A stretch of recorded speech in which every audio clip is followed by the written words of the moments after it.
It was always going to be too good to be true. But one international break left Arsenal with zero bad news. Unfortunately, we've been hit with some in the second one. But maybe that'll be an end for this season's bad news. Touch wood, fingers crossed. But we've got to talk about what has hit the Arsenal squad and the timeline for Martin Ødegaard's absence. This is today's Arsenal News Show.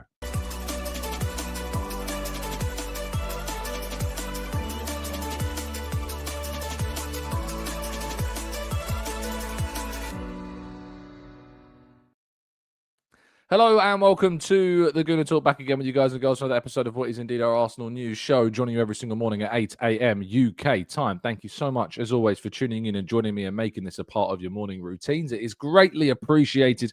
Hope you're doing good. Hope you're doing well. Thank you for tuning in. I hope you've had a good start to your week. I hope that indeed your weekend was strong. I hope you joined us yesterday or caught up on yesterday's show as well. Thank you so much for doing so.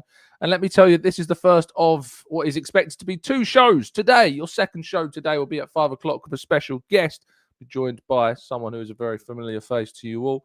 And I'm looking forward to that conversation to kind of have a roundup of the first, well, a couple of months, if you like, first 2 to 3 months of action in the brand new season and assess where Arsenal are at and where they're looking forward to be as well with our upcoming fixtures. But we'll get to that later and you'll be able to tune into that later as well. Good morning to you all. Thank you so much, as always, for tuning in. We've got Kevin, we've got Trevor, we've got Carl, we've got Ronald and Grantley Poos, we've got Steve Stone and Kim and Ken and PJ, we've got Rob, we've got Andy and Knowledge, we've got Mark, we've got Natty, Tom and Paul and Matt G. Good morning to you, to Mohammed and Kieran and Jamil and Clinton Martin. Good morning. Thank you so much, so many of you, as always, for tuning in. It is greatly appreciated. And thank you so many of you, as always, for catching up on our audio platforms. You can find the show on our audio platforms, Spotify, iTunes, I believe at least. They should be there. Thank you, as always, to tune in. And it is greatly wonderful to have you all here. Right, let's jump into our few stories that we've got today as well. And we begin with Leandro Trossard scoring in a win over Wales. It was a game that was quite the entertaining fixture, and arguably Wales would be hard done by not to have got something from this game. They certainly began the fixture the better side, but of course, after the penalty was conceded to give Belgium that equaliser and then eventually the lead, it never really looked like it was going to swing much back in the direction of Wales, and they ended up winning the game 4-2, the fourth goal coming courtesy of Leandro Trossard, playing from the right-hand side. It was quite a fluid Belgium team, Jeremy Doku and Trossard playing very much free roles. But Trossard coming off the right-hand side, left-footed strike between the legs of Carl Darlow to give Wales a significant win, and one that they may have not looked at as so difficult at the start of the fixture, but after a few minutes certainly will be thankful that they managed to claw away the 3 points, and Trossard getting another goal, of course, hopefully putting himself into much better form for Arsenal. I say that, he's got a couple of goals. I think Trossard's probably the most interesting player at Arsenal to assess in how they've started the season, because he scored some goals. He scored against Port Vale, he scored against Athletic Club, and he's been starting for Arsenal. Arteta has been trusting him in many big games. You think about the Manchester City game at home, of course, as well, and he started him in other fixtures as well, and he will look to be starting, I think, ahead of Martinelli a number of other fixtures, despite Martinelli arguably being slightly better than him. But getting a goal for Belgium and continuing his goal-scoring form from the start of the season as well. He definitely enjoyed his goal and celebrated it in rather raucous fashion, with a roar indeed at near to the full-time whistle. Jack Wilshere has been speaking about, of course, his new role, and specifically he's been speaking about the advice, or well, the advice that he sought, at least, from Mikel Arteta. He was speaking to the media yesterday after being appointed as the head coach of Luton Town. And he says, about a year ago, I asked Mikel Arteta when he knew he was ready to be a manager, and he said he laughed and said, you just have to jump in and swim as hard as you can. He's done that really well at Arsenal, says Jack, and this feels a little similar. It's a different level, but Arsenal wasn't a nice place when Mikel went in. The fans weren't sure what was happening, and he built complete unity and trust in what he was doing, which is an interesting quote, I think, from Jack, to be as open as someone who worked at the club, of course, as well, during the early 2020s as the under-18s head coach, of course, being in and around the team. And he says that Arsenal wasn't a nicer place to be when Mikel came in, and he's right, it wasn't. I think people forget just how fractured the dressing room was at the point that Mikel Arteta was appointed. And he took that team, of course, that, detractors like to say are Unai Emery's team to an FA Cup victory. But to take a fractured group and a group that was so down on their luck after, of course, being and sitting in kind of the bottom half of the table, which is just unheard of, really, for an Arsenal side, and managed to take them up into the top half and win that FA Cup in the first season. But it is obviously very interesting to see how Jack ends up doing with Luton Town. It's a big job and a big opportunity for him, and it's a tough one as well. Luton Town are not exactly flying high, hence why they're changing their manager, of course, and they've had some real difficulties since they were relegated from the Premier League, and they find themselves now, again, kind of struggling very much to try and get their way back to where they want to be as a club. But if there is a manager that maybe can get them out there and give them some new ideas, maybe Jack Wilshere is that man. But until that point happens, the League One side, League One now, Luton, it's crazy to think 3 years ago, was it 2 years ago? Back-to-back relegations, was it not? They sit in 11th place in League One. It is kind of crazy. It's crazy to think that Charlton are now above them. In terms of where those two teams have done. I've got family links to Charlton, so I always kind of use them as a bit of a barometer at times. But how those teams have kind of swapped places after what Luton did and where they were in the Premier League, it's kind of mad to see where they've dropped to. But yes, Jack Wilshere will be in charge, and hopefully you can get them firing and back into the Championship as soon as possible. But the main and the headline story of today, which broke yesterday courtesy of the who we've come to just expect now to break these stories, Sammy Mokbel, is that Martin Ødegaard is expected to be out until after the next international break in November, which is obviously a huge blow to the Gunners, and that's 4 to 6 weeks that he could be missing for the first game that Arsenal have back after that next international break is against Spurs. So hopefully he can return for that game, but there are no promises in terms of the games that he will miss in this run of fixtures from now until the next international break. Arsenal go away to Fulham on the 18th of October before hosting Atletico Madrid in the Champions League. They then host, of course, Crystal Palace on the Sunday following that European fixture before going into League Cup action in the fourth round against Brighton at the Emirates again in the month of October, where they don't leave London. However, that significantly changes come November. A trip away to Burnley on the 1st of November, followed by a trip to Prague just a few days later before then going up to the northeast to play against Sunderland. And then that brings us to an end of that run of games before that next international break, before Arsenal return to play Spurs. And then after Spurs is Bayern, and after Bayern is Chelsea. So we're kind of hoping that Ødegaard will indeed return after this international break, and that timeline will stand true, because if Arsenal aren't able to get Ødegaard back until that point in time, they are going to be without a key player for some absolutely massive games in both the context of the Premier League and the Champions League as well. The difference this time around, as opposed to last season when Ødegaard suffered that ankle injury that kept him out for 15 games for club and country, is obviously the fact that they have a lot more depth this time around. Arsenal have got Eberechi Eze, they have got Ethan Nwaneri at an older stage, more mature stage in his development. Even Max Downman, of course, is an option for the bench as well. It is such a huge blow.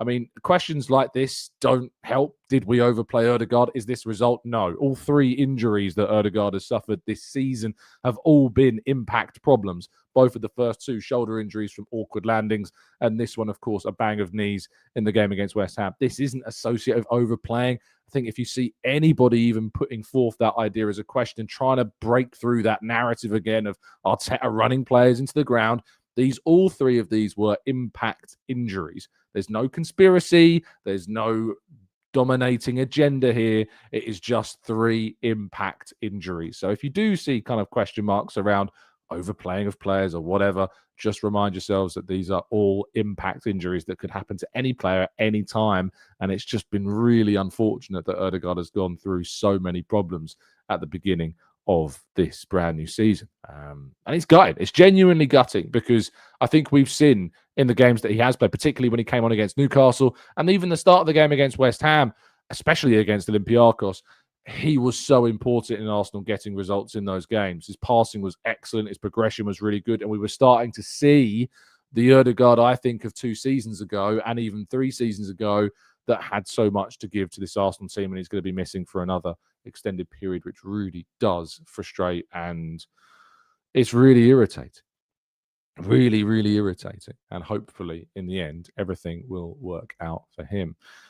If you want things to work out for you when you're indeed surfing the internet online, though, there is only one stop to be at, and that is with using NordVPN, which gives you the safety and security and confidence that you need while perhaps using a public Wi-Fi service on your laptop, your mobile, or indeed your tablet as well. By going to nordvpn.com/Gooner, you can get yourself a significant discount off a 1 or a 2-year plan. And if you go for that 2-year deal, you can get 4 months extra thrown in free. And if you're not happy with the service for whatever reason, you get a 30-day money-back guarantee on top of that as well. But if you want to change your geodigital location, perhaps you're going abroad and want to hop back to the UK to watch some highlights that are only available because they're location locked, well, a VPN can get you around those little pesky barriers. So do indeed go and commit yourselves to Nord if indeed you are looking for a VPN service, because it is no doubt the best.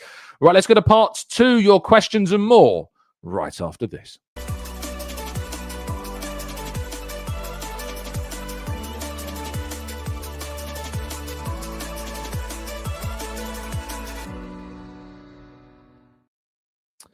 Right, this is indeed part 2 of today's show. We'll be jumping into the chat box, tackling some of your questions. If you've got a question that you'd like to ask, now is the time to throw them into the chat box indeed. So let's go through as many of these questions as we can. Soup says, most of Ødegaard's injuries throughout his Arsenal career have all been impact problems. And you're very true. You know, the ankle injury that he suffered last season was as a result of a really bad tackle on him during the international break in September. So it is just one of those players. Unfortunately, some players just seem to kind of attract more injuries than others because of the way they play. They play on the edge. They take the ball very close to the opponent before trying to beat their man. And sometimes that can lead to awful impact injuries being sustained. And that's the case with Jack Wilshere, of course, who we've been speaking about recently. And also now Ødegaard, it seems, as well. Thankfully, not as bad as the injury suffered by Jack, though, which is a blessing, certainly. Game says, oh, yeah, I caught Tom live. Oh, yeah, you did. Welcome. Mark says, with Ødegaard out, how would you set up the midfield with Rice and Mendy, Nwaneri, Marino and Eze all available? Would you put Rice and Zubi in a double pivot and Eze at 10? Yes, Mark, I would. I would do exactly that. That is what I would do in our biggest games. However, I think there perhaps are some games where you could try Eze and Nwaneri together with either Zubi or Rice at the 6. I definitely think that's something that we could still try. But from the majority of the games, particularly the Premier League games, I would say as well for the Atletico Madrid clash as well, it's going to be Rice, Zubi and Eze as that midfield 3. AJ says, not celebrating his injury, but it might be time for Eze to actually make that 10 role his own when he returns. He can slot into a deeper role. Also, it means more minutes for Nwaneri, potentially. Paul says, might see a more balanced team without Ødegaard, with Eze, Rice and Zubimendi playing in positions that suit them better. Perhaps, again, positive signs and silver linings being looked for, which is always a good thing. Roy says, Tom, do you think Luton could be a good place to loan some of our youngsters with Jack in charge with the style of football he played, and possibly will then get them to play? The difficulty is, and I absolutely understand where you're coming from, the problem is that when Jack was at Arsenal's youth academy, he had young players playing against other young players that he could then implement that style, and they do try and have kind of a holistic look at the style of play and philosophy from the senior team through to the youth ranks. The problem being is that when you're then in charge of a Liga, all French then, a League One side, you can't, because you don't have that level of quality, that level of technical ability. You just don't have that level of player, and you're going up against very physical teams who play a very different style as well, so you would see at that youth level. So I see where you're coming from, Roy. I just think there's a lot of mitigating circumstances that make it kind of difficult. Shawnita says, Tom, only agenda merchants blame Arteta for injuries and everything. That Yardman saying Arteta is in charge of the canteen and serves cold pizza. I'm convinced that he cleans the bathrooms too, Arteta. I mean, silly opinions get silly responses, I guess. And Donny says, morning, Tom. Why was he allowed to fly when not fit/injured? Probably because flying has little to zero impact on it at all. Again, I do recommend people, you take a step back, think confidently and competently, use the common sense. The club has invested millions into sports scientists, strength and conditioning coaches, to the best advice they could possibly get. If he was not fit and able to be able to go on. An MCL injury is just not one of those that necessarily is going to be too worried about that. He's not flying like you and me when we fly and sitting in, economy with no leg room. He'll be very comfortable. He'll be in a very confident position to house his knee or to deal with his knee. And also, it's worth pointing out that knee injuries, and in particular when you're kind of recovering from those knee injuries, you are encouraged to move still. You are encouraged to put weight onto kind of these areas because it promotes blood flow, it promotes healing. The MCL does have a blood flow. So I wouldn't worry too much, Andoni, and it's not going to be a problem that he did go and watch Norway play. Jano says, Tom, how do you think we should set up in midfield with Ødegaard for the next few games? I think we kind of touched on that, didn't we? It's definitely with Eza at 10. Nikhil says, Timber better at right back or centre back because I think he's great at both. I think he's still the best right back in the Premier League right now. I think he's been absolutely excellent. I think arguably he's been one of the top right backs in the world this summer, but he's playing very well also at centre back for the Netherlands, and he's going to make that. I think he's going to make that position his own. To be fair, so yeah, I have to say, at both roles, he can be excellent, and it gives us several options. And it gives us the opportunity to use White there. Sometimes you can move Timber in and give Saliba a rest if you want to. But we've got Hincapié coming back as well, and he's going to be exciting to see what he can produce in this Arsenal team also. Enger says, why does the mainstream media always underplay what Arteta has achieved in Arsenal so far? I think there's an aspect of jealousy and envy about it because a lot of the mainstream media obviously does contain a lot of former players who some tried their hand at management, didn't go particularly well, others couldn't get into management, and Arteta in his first job has managed to take Arsenal, of course, to a much better place and made them more competitive and put them into the best in the best position to win the biggest trophies, of course. And I think there's an element of jealousy there, Enger, is what I'd say to that. Saswat says, provided Havertz is back, can you picture Kai and Gyökeres as a two-striker setup with Rice and Zubi as a pivot? Ezra on the wing seems a juicy option to have as well. I think Havertz, when he does return, and there's no guarantee he returns before, say, even November, December time, we don't know yet the details of when he might return as of yet. I would say that I think that there is a chance that we could see him playing with Gyökeres kind of as a second striker. I always said that I thought that was Havertz's best role, playing off of another centre forward. So, yeah, I definitely think there's scope for that to happen in the future and in certain games.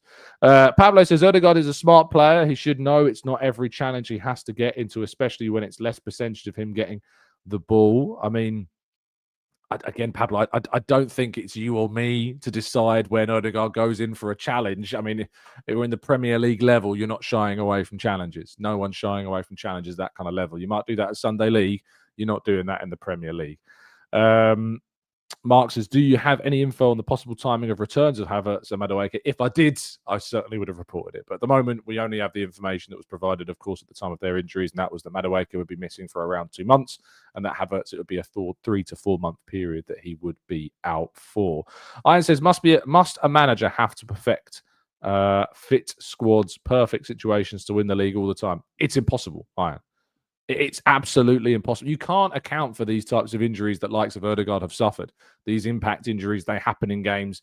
You can't account, as Pep couldn't last season, for Rodri's knee injury. There are just certain situations that you cannot account for. But what you can do is that you can squad build in a way that you can preempt potential injuries to these players. And that's what Arteta, Andrea Berta, and the squad have done, is they have preempted the potential for these injuries. Last season, we only had a 17-year-old Ethan Nwaneri covering Martin Ødegaard. This season, we've got Eza, Nwaneri, of course, a year older, arguably Max Dowman making his way into the Arsenal first team on a more regular occasion, who, by the way, should be in action for England's under-19s a little bit later on this morning in the UK against Wales. That's one to look out for as well. But it's worth pointing out that it's not about injuries that, in this context of contact, such unlucky injuries that you can account for in terms of the players, but you can account for them when it comes to squad building, and that's what Arsenal have done during this window.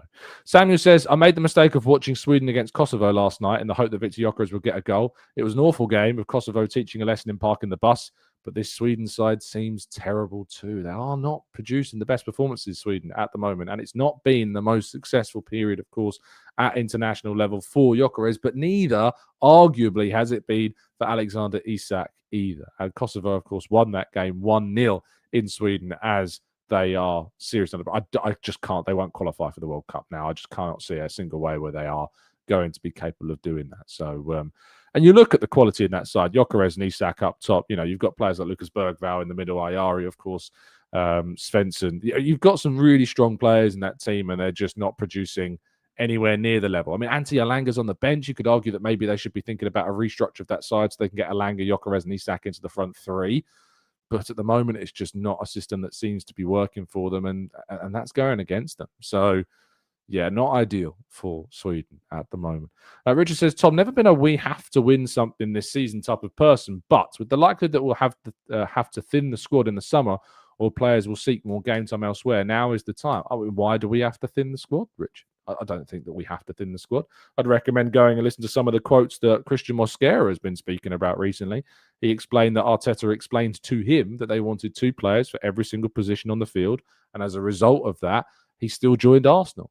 This is a place now that players want to come to, regardless of obviously the competition for minutes. They know it's going to be difficult. Manchester City have done it for years by having a very difficult squad to predict. And that's why they call it Pep Roulette.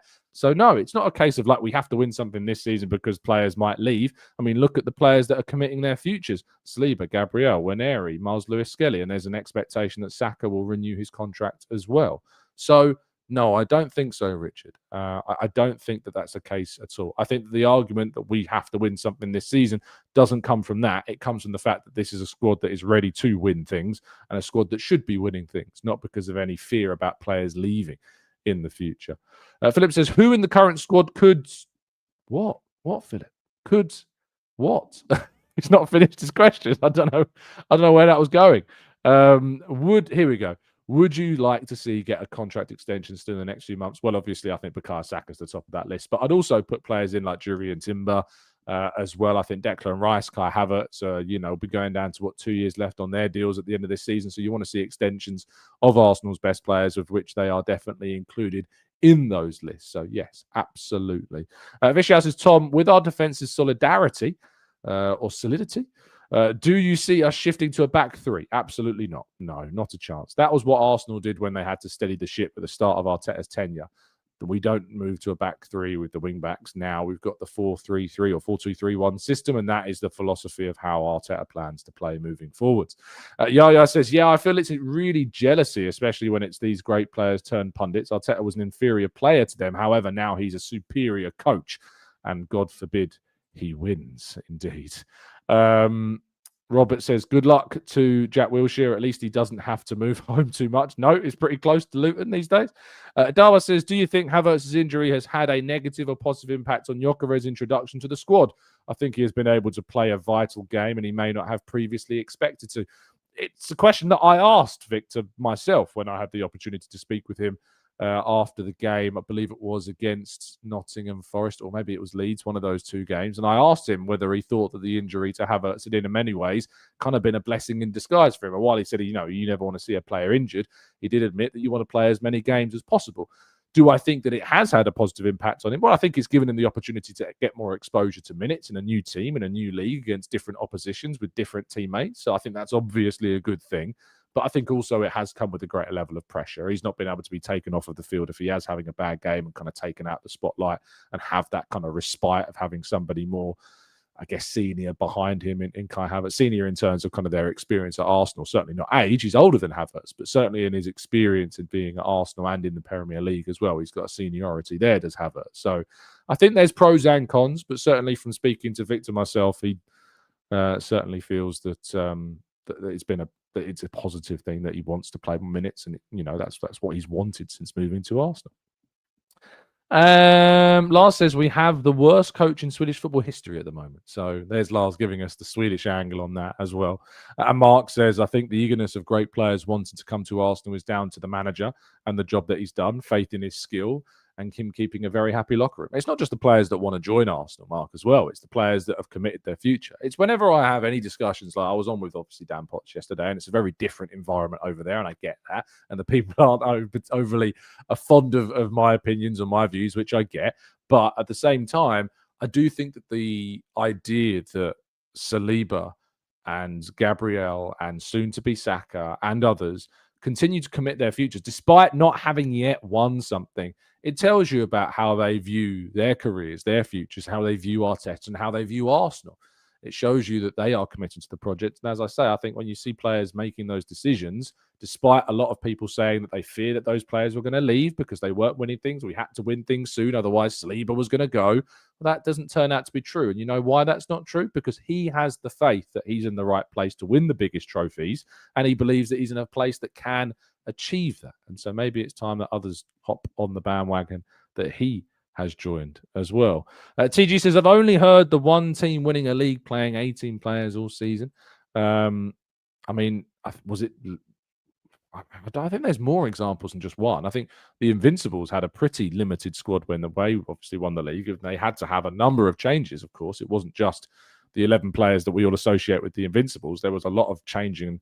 I think it was... How many games did that best 11 that we call it, the Lehmann, Lauren, Toure, Campbell, Cole, Gilberto Silva, Vieira, Ljungberg, Pires, Bergkamp, Henry. I think they played like single-digit games. I think it was like barely any games they all played together, that 11, during the 03-04 season. So, it's important to have a squad, but Liverpool last season won the league with having a pretty small squad. I think, Pep Guardiola talks about liking to work with 18, 19 players maximum, even though he's got a bigger squad this time around. But I think it's fairly common that it does happen. But Arsenal have just got a very good squad now and a very deep squad. And Arsenal have had by far the most misfortune when it comes to injuries, specifically in the last couple of seasons. And they've responded to that with how they've acted, of course, in the transfer window as well.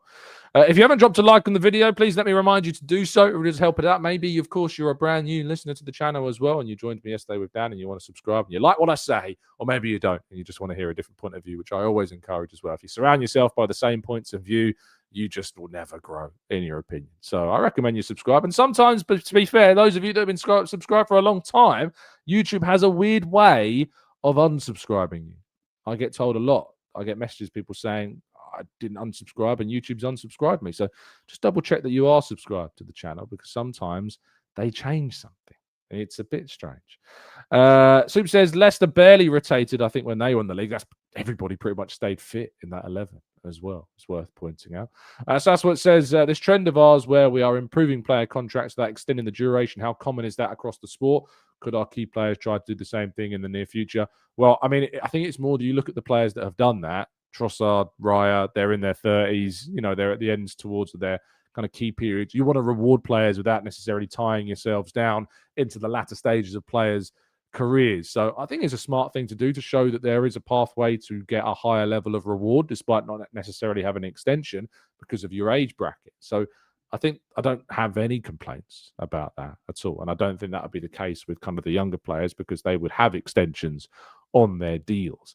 Paul says, thanks, Tom, for the acknowledgement of mental health. As I've just completed a full weekend in my role as a mental health ambulance care assistant, it's close to my heart. Just wanted to say thanks. Well, you're very welcome, Paul. And I should point you in the direction, of course, everybody, that this weekend, of course, there was a mental health awareness day. Arsenal put out a really fantastic video where we heard from players, we heard from fans outside the Emirates Stadium. I think it was ahead of the game against West Ham. And there's some really kind of nice insights to hear from some of those supporters, of course, as well. I did retweet it onto my page, and it was Mental Health Day on October 10th. So, and of course, you can always call the Samaritans free on 116 123. That's 116 123. So if you ever need help, you need to reach out to someone or just speak to someone urgently, that contact is always there. Let's scroll down a little bit more, shall we? Ken says, how wild is it that Iceland's national stadium can house 2.3% of their population, and equal in England would have Wembley house about 1.6 million fans? I know, it's a crazy stat, isn't it? It's just a smaller country, and yet they remain to be a very competitive nation for the size of the population that they are. There aren't too many nations, I think, that punch above their weight more than perhaps Iceland have done in recent years. I'm trying to think of other examples.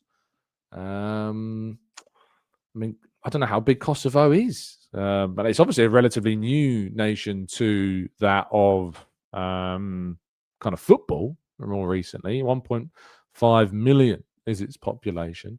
So, yeah, you got to say fair play. Croatia. What's Croatia's population? population is 3.8 million. That is very impressive.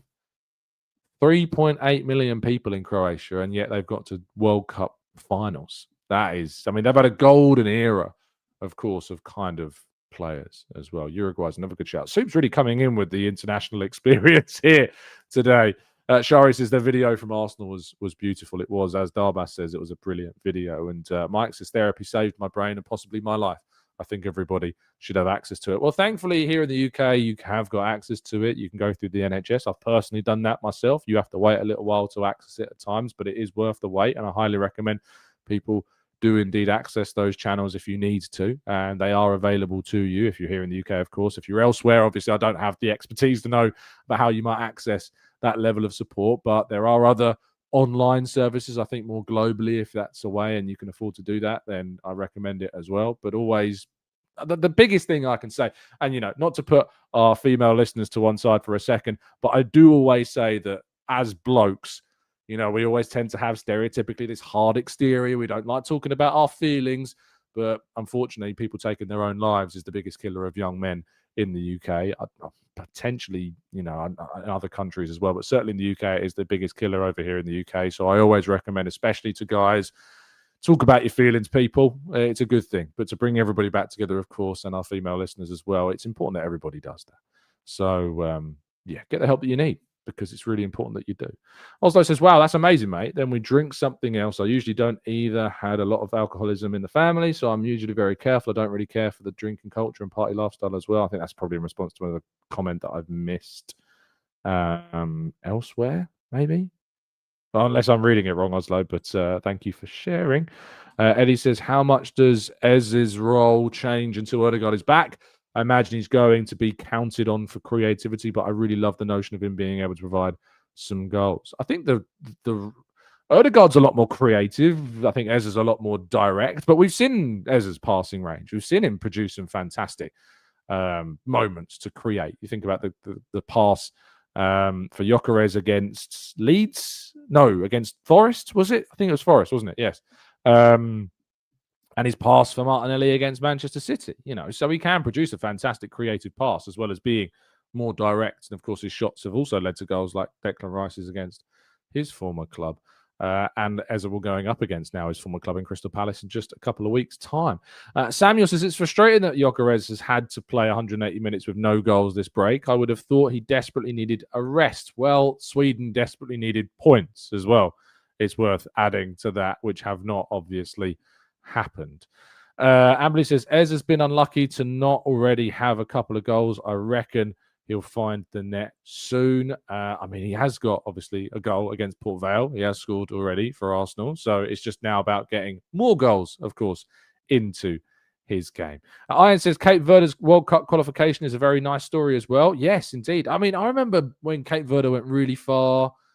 Did they win the AFCON? I know. I remember that time when they went really far in the African Cup of Nations. I'm trying to think. Cape Verde have become the second smallest nation to reach the World Cup after they beat Eswatini at 3-0 at home. Victory meant the Blue Sharks secured top spot in the qualifying group and a place at the 2026 finals out of the Continental Heavyweights. I'm sure they did they either get to a final or win it?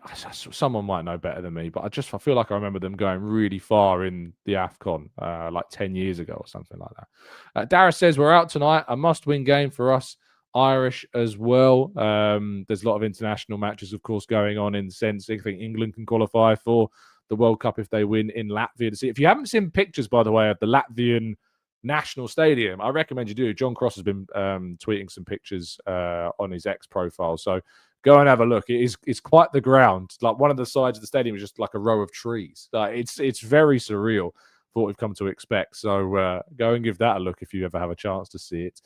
And indeed, Ryan says, hit the like button, people. Subscribe and have a great day. Thank you, Ryan.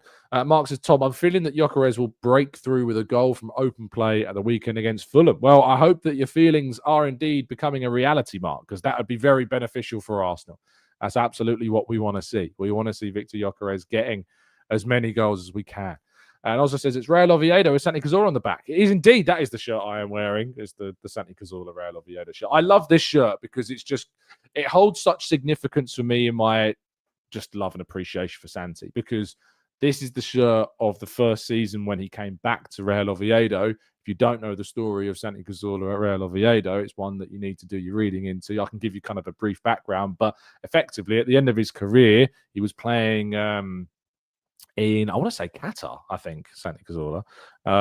And when he returned to Spain to play for Real Oviedo, he'd earned plenty of money, playing at Al Sadd in Qatar. He earned plenty of money playing out there, and he scored plenty of goals. He's now 40 years of age. He's still playing for Oviedo. He's played 63 times for them domestically since he returned. In terms of total games, he's played 68 matches, scored 5 goals. And I think he scored a very important goal in them getting promoted to La Liga last season. He's now in La Liga. He's played 7 times in La Liga this season already. Which obviously shows you still his importance to the team despite being 40 years of age. But he's playing on like minimum wage. So you have to be paid. He didn't want to be paid by Real Oviedo, but you have to be paid. And so he just said, just pay me the absolute minimum wage that you can pay me.